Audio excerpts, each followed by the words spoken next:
Hello, John. Hi, George. Hey, happy Thanksgiving. Same to you. How'd you survive? Well, pretty well. I was going to say that I'm a little groggy from tryptophan poisoning, but I sent you that link to that piece in Scientific American, and it turns out this whole tryptophan thing is another one of those myths, more junk science.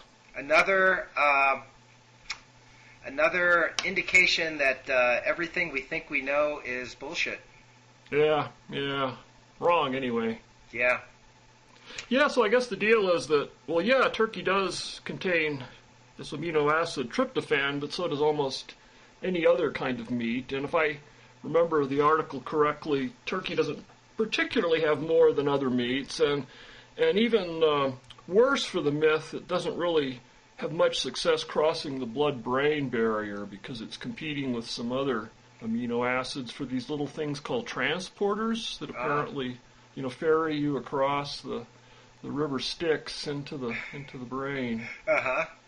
So anyway, I can't say I have tryptophan poisoning, so it's more likely, I had a slice of apple pie for breakfast, so hypoglycemic shock.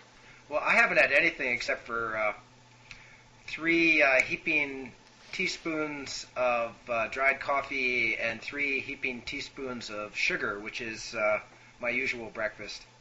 Did you mix them in water? Yeah, I had water too. Oh, okay. And although this is some interesting exotic diet or hangover cure or something. No, it's how I start every morning. I usually don't have breakfast.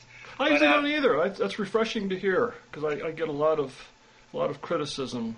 So do I. I hate it when people tell me, breakfast is the most important meal of the day. Yeah. Hey, I'm doing fine. For me, dinner's definitely the most important, with lunch a close second. Yeah. So I'll eat an early lunch usually. So did you go through the ritual of having people at your Thanksgiving dinner say what they were thankful for? No, we actually didn't do that. Yeah, we just we did some kind of I don't know if it was Celtic or Scottish kind of grace thing that a guest brought with her. But no, that sounds like a nice thing to do. Well, my father used to do it, and our family is very a-religious, except for some of these pagan ceremonies that we get into. So we've got winter solstice coming up, but we were just about to, we put all the food out, and so it was just dinner for Susie and I, for Susie and me, and Mac and Sky, and so we put all the food out, the turkey, and we actually had quite a feast. We had onions and green beans and this thing with candied yams with marshmallows. Oh, right, yeah, that's a classic that my mother used to make.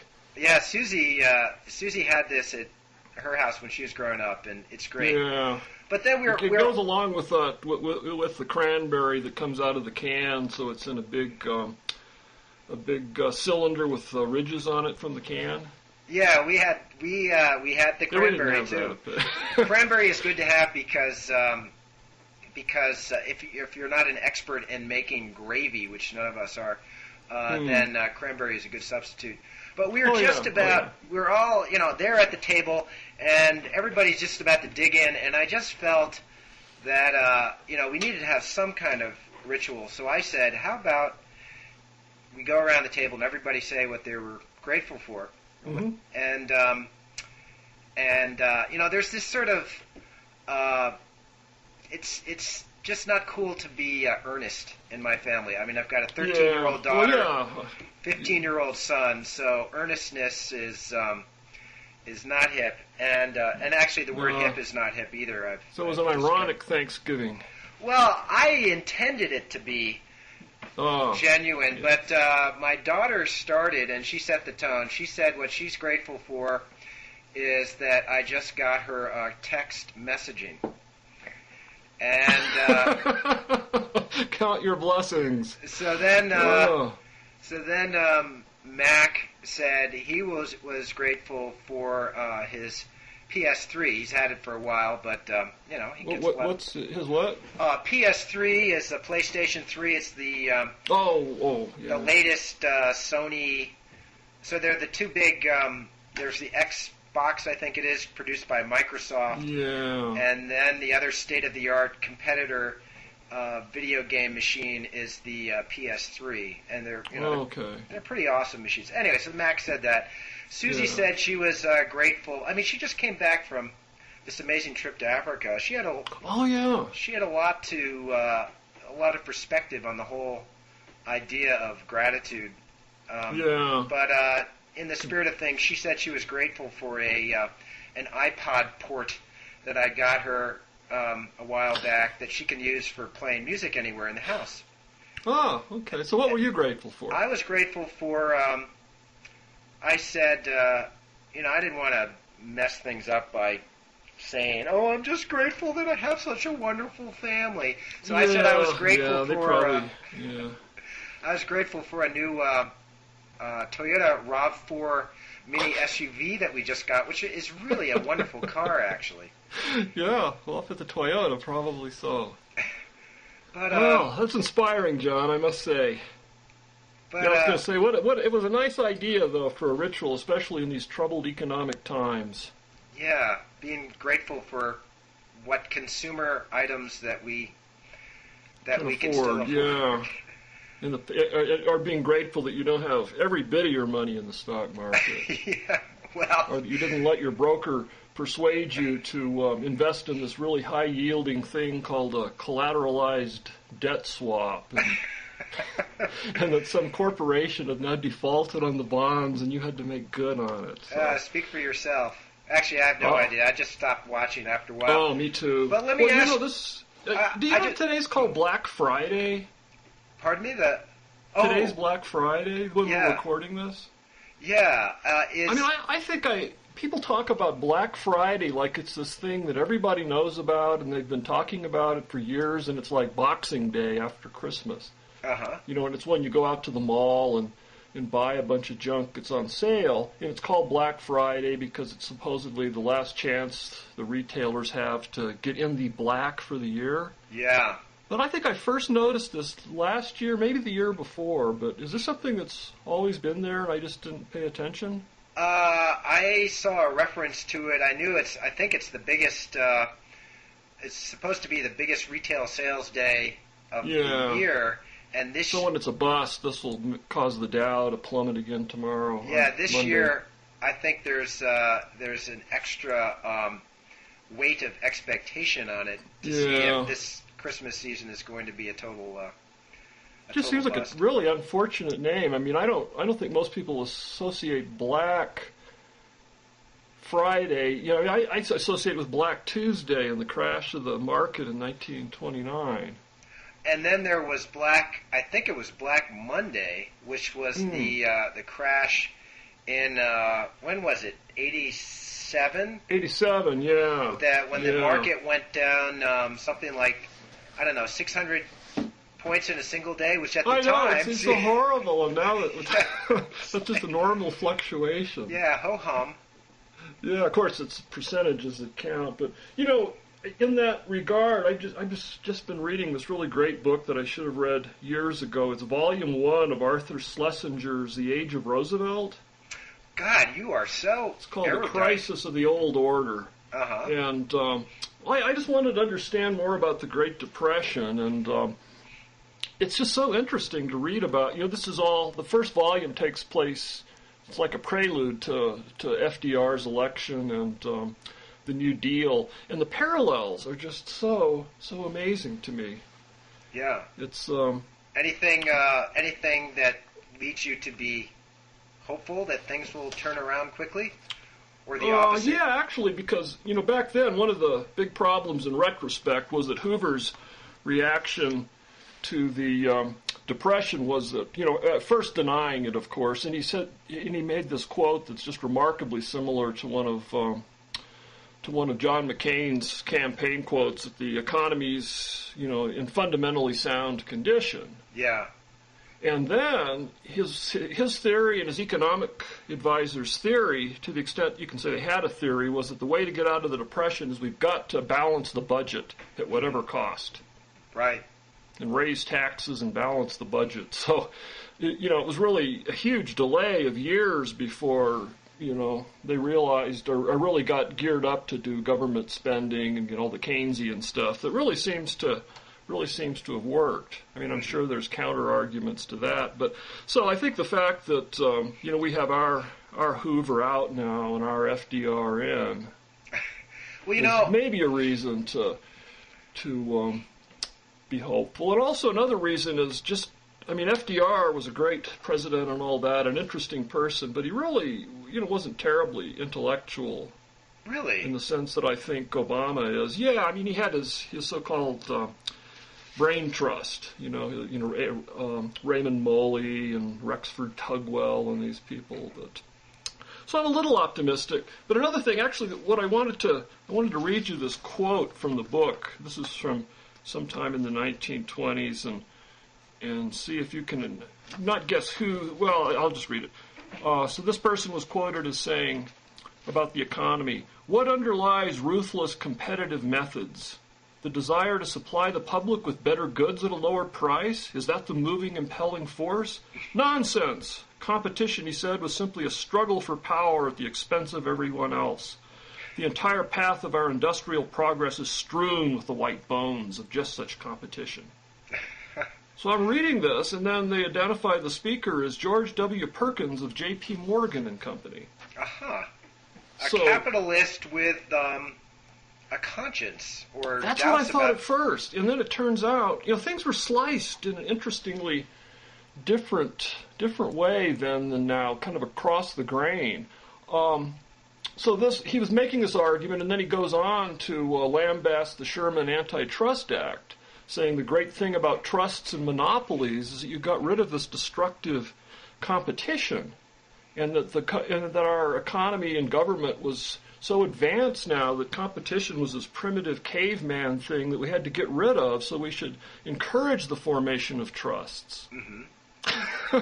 So it was really an argument for monopoly, but it's caged in these terms that sound like this very socially enlightened position. And then there was all this overlap between the people who believed in monopoly and wanted more government control because they thought the government control would help solidify the monopolies and the trusts. Mm-hmm. So it's just a lot of things that just kind of a different way. It's interesting. I keep having arguments about economics, certainly more than I ever did before, even in likely situations. So I actually have played hockey twice in the last couple of weeks. Once on a rink indoors, and then last Sunday we played outdoors because we had this cold spell here. The temperatures were below freezing for about 4 days, and this has never happened before. According to one of the guys we play with, Lars Kulisade, the gigantic Norwegian, we call the Dirty Swede. Yeah, right. And he's been playing pond hockey here for more than 30 years. He said he has never played before Thanksgiving before. So I think that global warming actually is a hoax. This is definitive evidence. But anyway, there's one guy... God, you must know that, it's global climate change, so some places will get warmer and some places will get cooler. Yada, yada. What does it take to, convince people this is all a bunch of bullshit? Oh, no. So anyway... You're going to start putting global warming along with superstring theory in the same little box in your brain? Well, we'll see. I'm just trying to throw some red meat out there to those, No matter what we talk about, I've realized there will always be an argument in the Blogging Heads comment section about global warming. A vicious argument. The comments have been getting more vicious lately. Yeah. I'm really getting worried about that, especially now that Obama has been elected and we are entering supposedly a kinder, gentler period. But anyway, going back to these hockey games, there's one guy... Yeah, that's the important thing. There's a guy that I play hockey with named Tim, who is just a hardcore... he owns his own company. He inherited it from his dad. I won't say exactly what it is. I don't want people to be able to identify him. But he's a real hardcore free market type Republican. And we were talking about socialism and how obviously some socialism is required. We already have a degree of socialism in this country. We clearly need more. That's what's happening with the bailout of banks and maybe Detroit and so forth. And then I was talking about how in the 30s, during the Great Depression, this country took a great step forward with socialist programs like Social Security and welfare and Medicaid, Medicare, and then and that turned this country around. And Tim said that's total bullshit. The only thing that really pulled this country out of the Depression, and I wonder if Schlesinger dealt with this in his book, was World War II. When suddenly, well, yeah, I mean that certainly helped. Yeah. Okay, so that wasn't the fact. It wasn't that we suddenly had this greater economic oversight and regulation and control. Well, I think I think a bigger factor along with World War II, but World War, I mean that was later.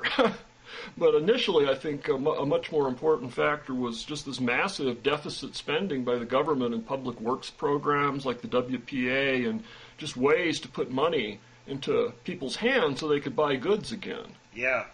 Because, one of the theories of the Great Depression is that as the workers' productivity was increasing and corporate profits were increasing, they weren't feeding this back into higher wages because they said, well, the whole point's making profits, but in a way they kind of, kneecapped themselves because the workers didn't have enough money to buy the products that they were making, and there weren't, international markets weren't quite such a big thing then, so I don't think you could argue that it was just the fact that we had a war. I mean, the reason that we had the big bubble, one of the reasons that we had the big bubble before that in the 20s was the aftermath of World War I, and it's interesting to read all these economists saying, oh, the economy's entered this great new era now where we'll constantly have prosperity.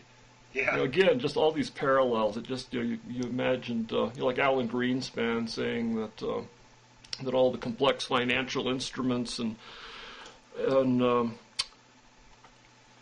that those had now guaranteed almost that risk was so well distributed that we'd never have a big financial crash again. That worked really well. Gotten it right. So they thought they had it right back in late 1920s.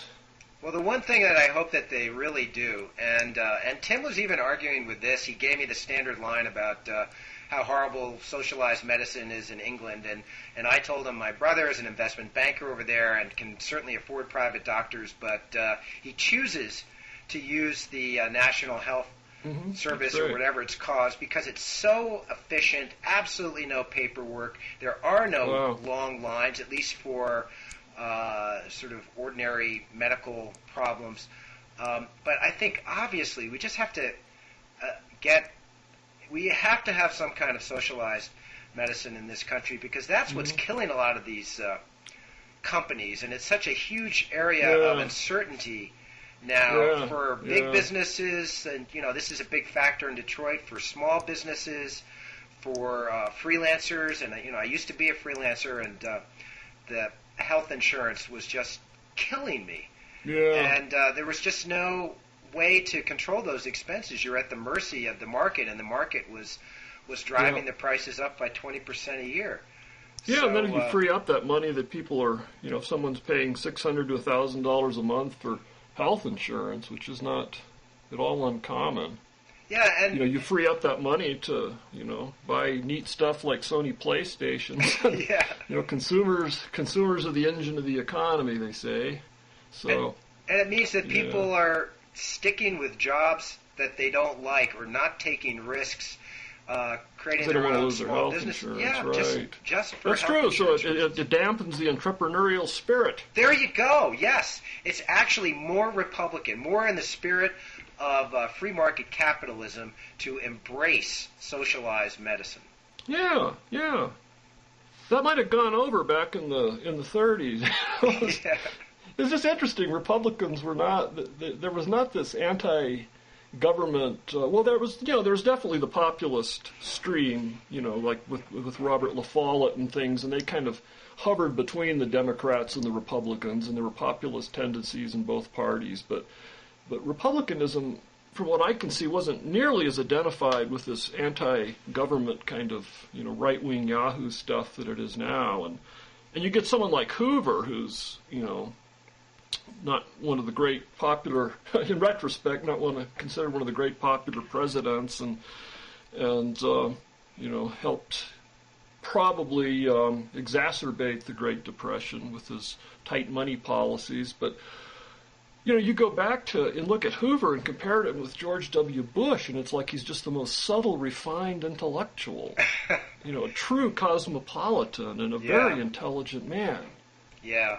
I think we'll look back on this period from 2000 to 2008 as just this weird, a little mini dark age in American history. And it was the dark before the dawn of the Obama era. I hope. Hey, did you see that? Well, yeah, we should talk about science, right? Well, just in one. It's hard to get interested in anything lately except the economy. Just as a segue to other real science stories, did you see that piece in the op-ed piece in the Times on Wall Street bonuses? Oh yeah, you sent me that. Yeah. So remind me what the deal was. So this is the title is "What's the Value of a Big Bonus?"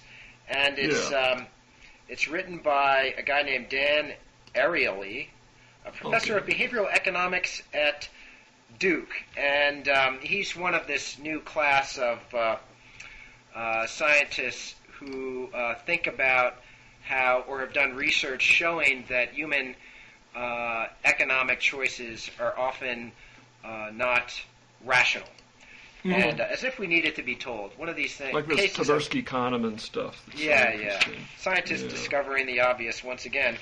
But this piece, it summarizes some results on motivation, particularly motivation you get from bonuses, and the results are really pretty counterintuitive. So the news peg of this piece, of course, is that this year bonuses are going to be really tiny or even non-existent for a lot of the big banks. Yeah, and this guy says people have to make do with their regular salary of $250,000. Or yeah, that's right. Okay, no, tough. No kicking those bankers when they're down. But anyway, so Ariely did a number of studies offering people rewards of various kinds for performing certain tasks. Right. And so he did this first in India, and the rewards were, and he gave the subjects various little jobs. One is fitting pieces of a metal puzzle into a plastic frame. Another was a memory game. Another was purely physical, throwing tennis balls at a target. And he offered them bonuses ranging from 50 cents, which is about the average daily wage in India, believe it or not, up to $50, which is a lot of money for people over there.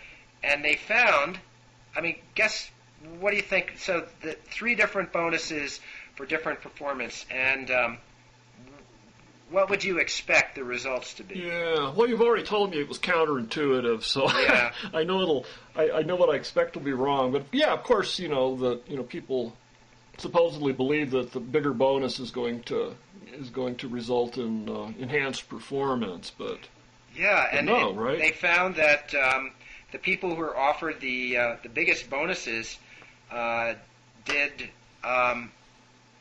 the worst in their performance. Maybe performance anxiety.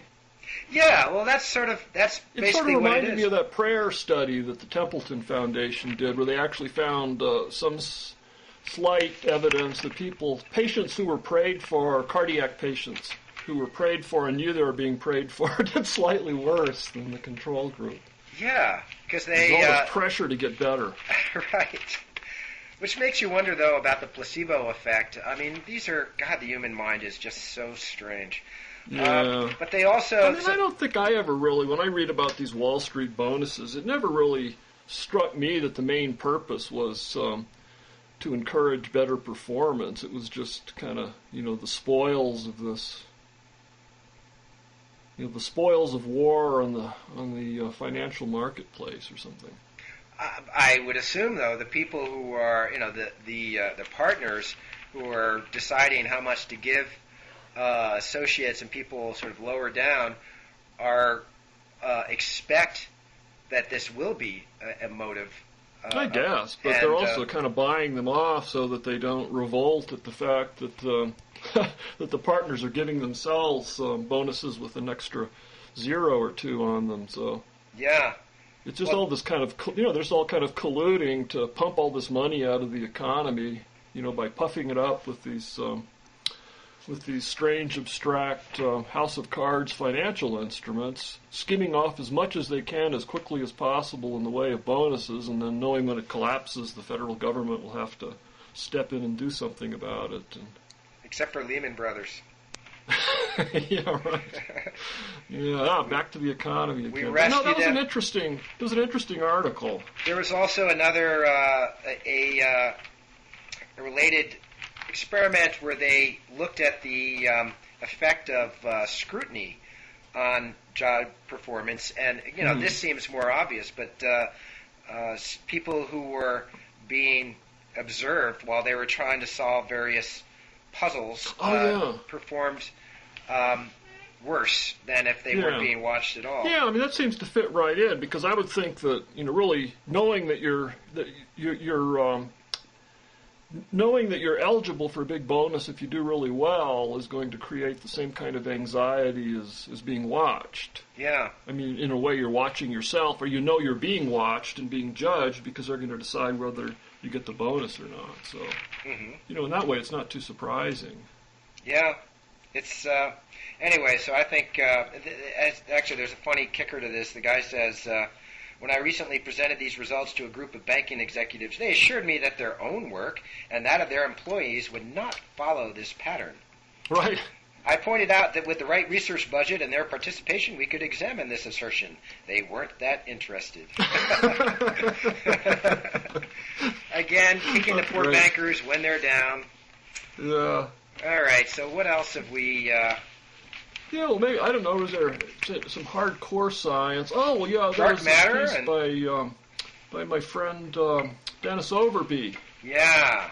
Did you read that about, it was very, very skeptical piece on dark, let's see, I'm looking for it here. Kaluza-Klein particles may be discovered, George. The what particles? Kaluza-Klein particles from the fifth dimension. Yeah, right, the particles from the fifth dimension. Okay, so it's called a whisper, perhaps, from the universe's dark side. Yeah. And the lead is this the dark side speaking? Probably not. A concatenation of puzzling results from an alphabet soup of satellites and experiments has led a growing number of astronomers and physicists to suspect that they are getting signals from a shadow universe of dark matter that makes up a quarter of creation, but has eluded direct detection until now. Then the next paragraph is maybe. Yeah, there's like I'd say less than 1 chance in 1,000 that any of this will turn out to be true. I'd have to share your skepticism. This seems really, I don't know. There were some things in the article that I noted down that really kind of struck me. This is I'm sure when you were sort of covering a beat regularly or more or less regularly for the Times. I know I was certainly this way at Scientific American. You've got a file, and And, it's just the fact that people are you're talking about this as a story, certainly. Yeah, and but you're sort of sticking all this stuff in a file, and then you're sort of looking around for something to write about, and you think, I'll just have a grab bag story. This is a classic grab bag it's right before story. Thanksgiving, and no one wants to come into work, so yeah. But it was appropriately skeptical. It was, and it's very well written. I mean, Dennis is so good. There's just things that make me really sympathize sometimes with your criticisms of physics. Like someone named Dr. Weffel said that the data favored something even more exotic than supersymmetry, namely a particle that is lost in the fifth dimension. That's so cool. Yeah. And those are the Kaluza-Klein particles, but Yeah, Dr. Weffel's particle would have the mass of around 620 billion electron volts. That's the one that seems to fit the best, he said in an interview. The emergence of a sharp edge in the data, he said, would be a smoking gun for such a particle. But then the controversy is this string theorist Arkani Hamid is saying that they think there's going to be something else. Or no, it's Gordy Kane, the particle physicist, thinks that. He calls the theory a delightful castle in the sky, and then goes on to say that he really thinks what they're seeing are these WIMPs, weakly interacting massive particles. And yeah, you're going to get more and more stories like this, or this is going to be really the only story that is possible for cosmology/particle physics, especially if the CERN collider turns out to be a bust, which it very well may be. So I don't think there's any way. I mean, short of exploding or melting down immediately, I don't think it'll ever be a bust, because just putting constraints on what we think we know is going to be interesting. I guess. One thing I thought Dennis might touch on it, but he didn't really, is questions about dark matter or dark energy even existing. So here's one little file that I collect, dark energy doubts, and more specifically, so dark energy usually refers to, so dark matter has, there are lots of different reasons why we think that only a small proportion of the universe is luminous. Right. But dark energy usually refers very specifically to the acceleration of the universe, which was discovered about 10 years ago. So the universe isn't just expanding, the expansion seems to be accelerating, which is an amazing thing, and we've talked about it here before. But I just did a Google search, doubts on dark energy, and a bunch of stories popped up.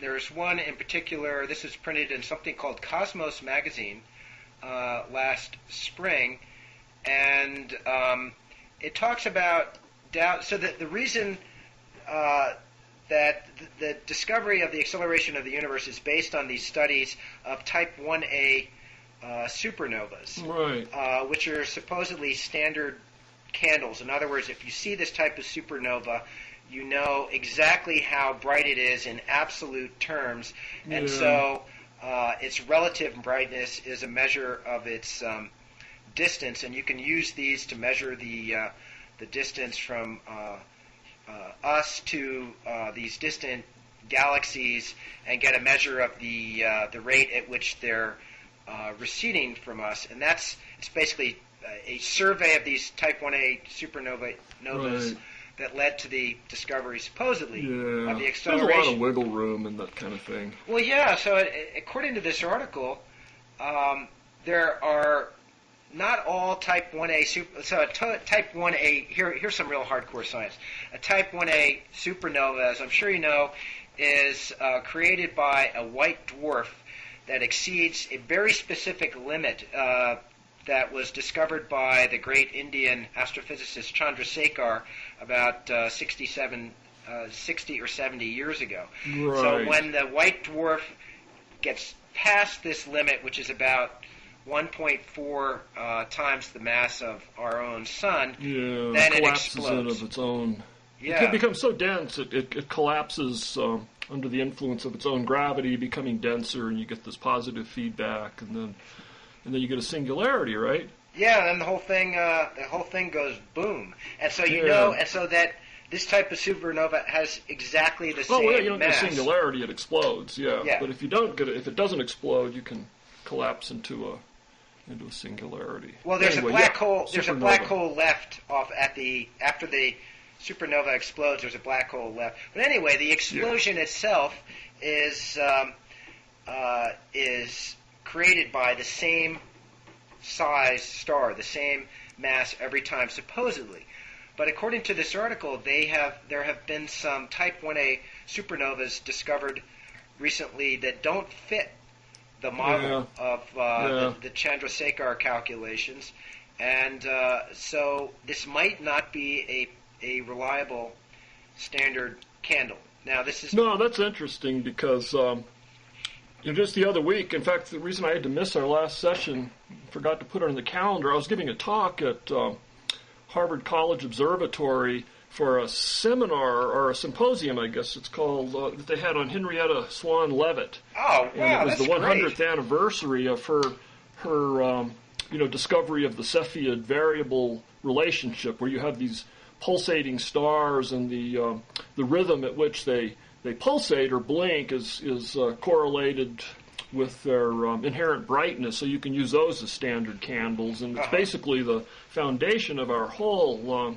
system of measuring large distances. So something like the Type 1a supernovas are calibrated, if not by the Cepheids themselves, by something that's calibrated by the Cepheids. So it really sits at the core of this whole thing. But after the discovery of Cepheid variables, they had the same kind of thing, where they found out that there were two different kinds of Cepheid variables, and they had different relationships between their pulsations and their brightness. So as a result, they had to do this huge recalibration, which amounted to the size of the known universe doubling overnight. This was back with Hubble, and there was this German scientist who was at Mount Wilson, who discovered the two different types of supernova, and it's very similar. Yeah, you think you have the standard, and then you find that it's not. These things weren't designed by some god so we could use them as measuring devices. They just happen to have these characteristics in a statistical sense. And so, do you think it's legitimate? I mean, the acceleration of the universe is really, it's the single most exciting scientific result of the last a very long period of time. I still have, it just seems so crazy. I still have my doubts about it. I wonder how I have my solid doubts it about is. everything. I mean, I know. it just becomes, built on so many layers of abstraction and assumptions, and that's when I start lapsing into my postmodernist phase. But then something will snap me out of it. Like, I really do think the superconducting super collider, or the LHC, is going to put some constraints on things anyway, and keep high energy physics going for a while longer. I hope so. But and of course, it's all tied in with cosmology now. Just speaking of which, to make a quick correction, I said that Gordy Kane thought these mysterious particles that Dennis was writing about were WIMPs, but he said thinks they're winos. Ah, winos. Yes. Wino is there's the W particle, which mediates the weak nuclear force, and the wino would be its supersymmetric twin. Yeah. Yeah. Not actually, dark matter consisting of broken down alcoholics. Okay, so... The wino, yes. Not to be confused with the Kaluza-Klein particles that are lost in the fifth dimension. Right. Hey, did you see on the same page as Dennis's story about Whispers from the Dark Side, there was an article that I thought was really... Actually, I thought it was kind of cute and funny at first, and then I started taking it seriously by the end. This was about robots replacing soldiers, and robots possibly being more ethical and better behaved in battle than soldiers. Yeah, Corey wrote that. Corey Dean. Yeah, right. Yeah, it was a really nice... I thought it was a fascinating piece, in part, I guess, because I recently, last month I went to the Singularity Summit, and in this context, singularity refers to this imminent transformation of intelligence brought about by artificial intelligence and nanotechnology and genetic engineering, and we're all going to turn into super intelligent robots or download ourselves into cyberspace, and we're going to become immortal and everything. So, so I thought, this would have been a wonderful thing to discuss at the Singularity Summit. So the idea of this story by is her name Corny Dean? Yeah, Corey Dean. Cornelia Dean. Corey Dean. Yeah. Is that there are some roboticists, and particularly a guy named Ronald Arkin, a computer scientist at Georgia Tech, who are thinking about how to make. There is a long-standing effort to create sort of robotic weapons, military devices. I remember when I was at IEEE Spectrum, an engineering magazine in the early 1980s, there was an effort to build something called the autonomous land vehicle, which is something that can basically roam around. That was one of the big Jason projects, right? Yeah. Yes. Jason and DARPA put a lot of money into it as well. Yeah, sure. And it was sort of a test bed for artificial intelligence. The idea, it would be kind of like a tank or some kind of an armored vehicle that would have a machine gun or some kind of ability to fire artillery shells on it. And it could go out on its own and find bad guys and blow them up. Right. It turned out... Yeah. So it was the bad robot. Yeah. It had no ethics. Well, so this... They hadn't programmed it with Isaac Asimov's however many laws of robotics. Well, what I remember, one of the setbacks for the autonomous land vehicle was they put it on... I mean, one of the first things it had to do was recognize roads. Pretty rudimentary. Yeah. So it was riding around, and it apparently once thought that a tree was a road and going off into the distance. And so it tried to go down what it thought was a road, and it just ran into the tree. So they had some pretty serious problems. But this... But that would, I mean, they've come a long way since then with, these visual tracking devices. And oh, yeah, definitely. So that's not going to be a problem. But this idea, I guess that, certainly just like you can program a computer or so-called expert system with different rules and rules of thumb and this whole network of structured knowledge, you could take some sort of ethics and, pare it down and, you kill humans, but first you go through a if-then loop in your routine. It says, is the human male or female, for example? And if it's female, is it carrying a gun or a baby? And if it's carrying a baby, you don't kill it. And if it's carrying a gun, it's fair game. And so I guess you can see doing that, but it seems, I don't know. Well, what was interesting about this piece is that it's sort of playing off the sci-fi convention that these killing machines are sort of evil and ruthless. Well, yeah, I mean, this whole thing about robotic warfare, the idea has been to remove the risk to our own soldiers, and it would be more efficient, and yet the big worry has been that, by decoupling the human decision-making and morals from warfare, it would be this horrible thing. But then now they're saying, oh no, we can program the robots so they not only have ethics, but they may be more ethical than human beings because they won't feel the stress of battle. So you won't have like a melee massacre kind of thing where some soldier freaks out and starts killing American women and children because of all the pressure. So right, you're not. Yeah, so that's an interesting twist on the argument. It's a very interesting twist. So there was I don't know. What's your... Well, I was just thinking. Well, it's because I've been reading so much about warfare recently, and I recently read a book that a friend of mine, Glenn Zorpet, the guy who's the executive editor of IEEE Spectrum now. I went out to the Singularity Conference with him, and he had recommended this book that he said is a classic of first-hand war literature. In other words, written by a combat veteran of two particularly vicious battles in the Pacific between U.S. forces and Japanese during World War II.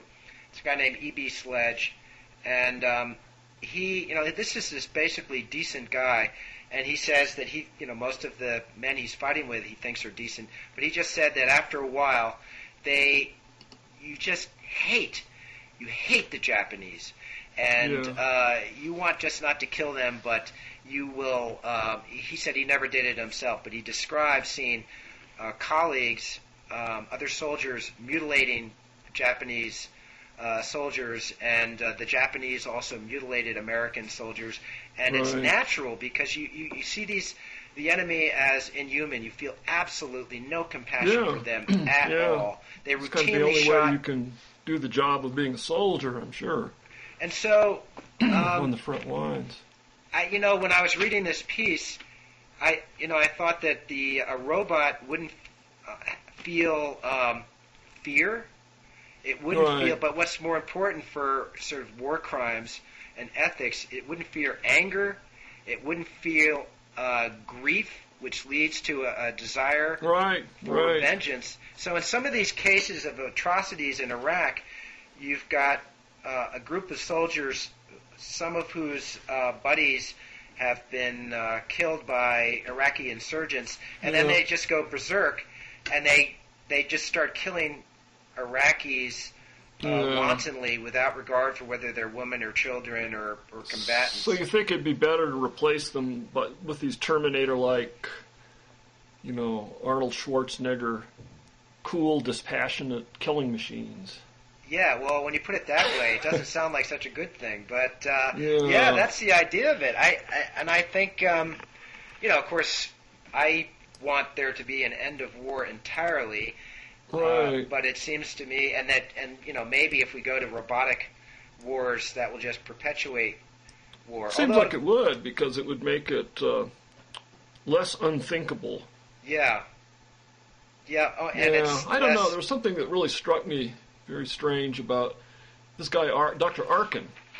I kept thinking of Alan Arkin, and then I thought Catch-22, but he was saying that he was quoting a 2006 survey by the Surgeon General of the Army, which found that fewer than half of the soldiers and Marines serving in Iraq said that non-combatants should be treated with dignity and respect, and 17% said all civilians should be treated as insurgents. More than one-third said torture was acceptable under some conditions.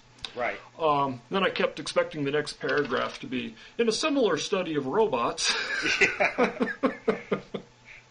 only 37% said. Yeah, but I don't know. It's what's interesting is that if you get to the end of the piece, it says that this guy Arkin is a Christian who he wrote a book, Behavior-Based Robotics, who acknowledged the help of God and Jesus Christ in his work. And I know at the Singularity there was a lot of talk about building ethics into artificial intelligence. Eliezer Yudkowsky, the singularitarian theorist, I interviewed on Blogging Heads TV, last spring or whenever it was. This is a major focus of his work is robot ethics, and people There's been stuff, this has been going on since the 80s and the first real boom of artificial intelligence research, and I just wonder, what more you can really do along that lines. I mean, first you have to have a good theory of human morality and ethics, and or maybe you don't, you just skim off some rules, but if it's just this basic thing, having a robot that, the robot's not going to torture someone, presumably, to get information, but...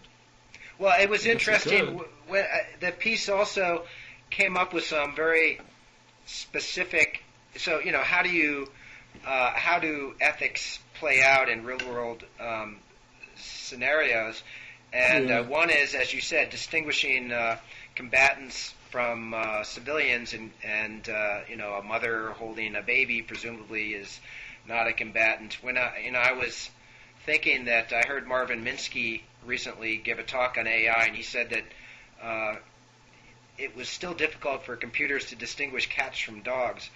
So distinguishing civilians from combatants, it seems like that's still going to be a pretty big problem. Certainly that's something... you have to come up with either very sophisticated pattern matching that's, just the way that the human brain can recognize faces has so far been quite elusive to mechanize, even though I'm sure you can do it. But, but barring that, you could just have rules that if something's, you could have rules for identifying a human because it's two legs walking upright, so there'd be a certain pattern of shapes, and then if it's taller than a certain amount, you'd have you could give, 9 points to it probably being an adult and not a child, unless, you were in some parts of Asia where they had particularly short people, and this could all be programmed, I suppose. But the advantage that the robot would have is that you're always going to have bugs and rules that collide and interact in ways that you didn't anticipate. And well, for soldiers in Vietnam you get and a good Iraq, Isaac Asimov story out of it. For soldiers in situations where you have combatants mingling with a civilian population, there's a tremendous motive to err on the side of caution. In other words, if you're in doubt, just shoot it. And presumably a robot wouldn't have that, wouldn't have fear. So it could be programmed to make an entirely rational decision and not to panic and shoot, somebody who's pulling identification papers out of his pocket and not a gun. Yeah. We're going to be there soon, George. Yeah, I'm looking toward the future here. I'm not sure. I get the feeling we've talked about this, but there was this Asimov story that really struck me that I read when I was a youth, where they found this human. This is sometime in the distant murky future, and they found some human who had this amazing ability where they could give him like two numbers, like say 3-digit numbers, and he could multiply them, and he could divide and do this stuff, and all these arithmetic skills had been lost to human civilization because of computers and pocket calculators, and this was very prescient. Yeah. It was written back in the 50s probably. Maybe the 60s. But then the punchline of the story is that they find this guy and they're training him and studying how he does this so he can train other people. And the reason they want to do this is to put these people into guided missiles and use them to calculate the targets, because it's much less expensive than electronic equipment. Uh-huh. So well, wait a minute. How do they find volunteers to do this? Yeah, I don't know. I can't remember. But well, I guess nowadays that part wasn't very prescient, because electronics has definitely become cheap, and I think we can say that human life isn't cheaper. Yeah. We hope. Yeah. So cheery thoughts on this Thanksgiving weekend. Hey, well, listen. At the beginning, I wanted to ask you, and maybe I'll go back to this now. About, so I guess you're an atheist, right? Well, agnostic, one of the two. I kind of hover between them, and sometimes I'm not sure I see the difference, although I know what it is. Well, I guess the question is, are you, I asked about what, so I said we had this little ritual when we had sat down for Thanksgiving dinner, asking what we're grateful for. Can you be grateful for life or for existence if you don't know what to be grateful to, or if you don't think there's anything to be grateful to? I mean just being struck sometimes about how wonderful it is to be alive. Yeah. Oh, yeah, definitely. And so you feel that you have that sensation, but do you and I fear death. So that's how it comes across. I mean, do you sort of send thanks out into the void? Oh, you mean do I articulate it in some sort of agnostic equivalent of a prayer? Yeah. No, I don't know. I mean, sometimes I'll just look out the window, like at the mountains, and it's just snowed, and then I'll walk outside and feel the cold air on my face and think, wow. Yeah. This is so great. Who knows why it's great, but it just is. And then you really start, thinking about the mystery, and, that we really know so very little. So I guess why we're here, what we're doing. So, that makes me, sympathize with people who take up some religious belief. On a very abstract level, I can sympathize with it because, we don't know. It's just incredibly mysterious and wonderful that we're here, and we really can't explain that with science or explain it probably with any form of human rationality. We can only speculate. So. Yeah, I once when I was doing research for rational mysticism, I sought out this. I forget if I ever mentioned this person before.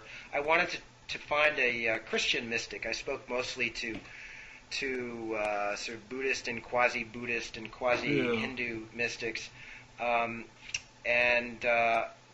I wanted to find a Christian, and I heard about this person called David Steindl-Rast, who's a Benedictine monk who had been born in Germany and actually served briefly in the German army, and then went AWOL during World War II, and then immediately after the war, he decided to become a monk. He ended up coming to the States and helped to build this monastery in western New York. And I heard about him. He was somebody who was also at Esalen for a while, and his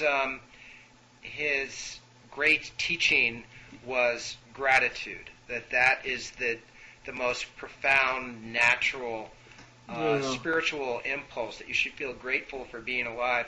So I kept hearing about this guy, and he really sounded like a remarkable person, and people said he was the only real mystic that they'd ever met. And so I finally, I started sort of trying to locate him, and I tracked him down to this monastery, but then I was told that he was a hermit, and he was incommunicado, but that he had a fax machine he sometimes used. So I could fax him letters, and I kept faxing him all these letters saying how much I wanted to meet him, and he finally faxed me back and said, okay, I'll meet you at this time. I'll be coming from my little hermit's hut to this monastery and for a weekend. And so I spent a weekend living in this little cell at this monastery and talking to this monk who was about 80 then. This must have been about 6 years ago. And he was telling me all about gratitude and how gratitude was part of all his prayers. And then, I was asking him sort of more detailed questions about his life, and I said, do you always feel gratitude? Are you always glad that you're alive? And he said, no, there are actually times when he fell into a real black hole and became severely depressed, and that he was taking antidepressants to to handle that. And during those times, he just saw life as hideous and ugly.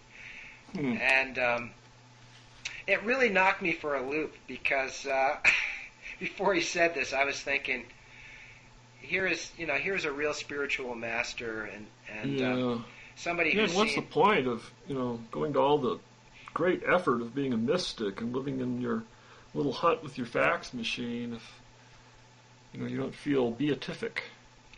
Well, he didn't feel depressed all the time, but he did say, he quoted some Sufi master, I think it was. He was very ecumenical in his approach to spirituality. He was what Christians should be.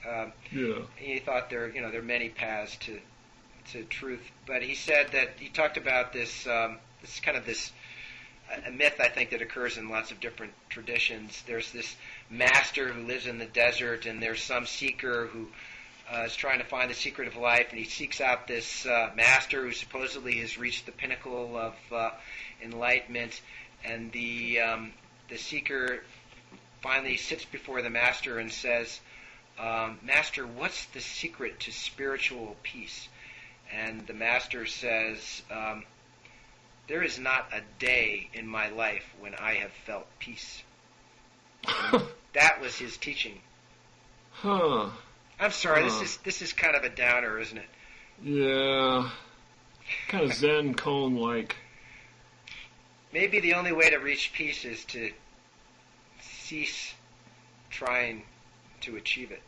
Yeah, well, I think there's something to be said for being content and thankful.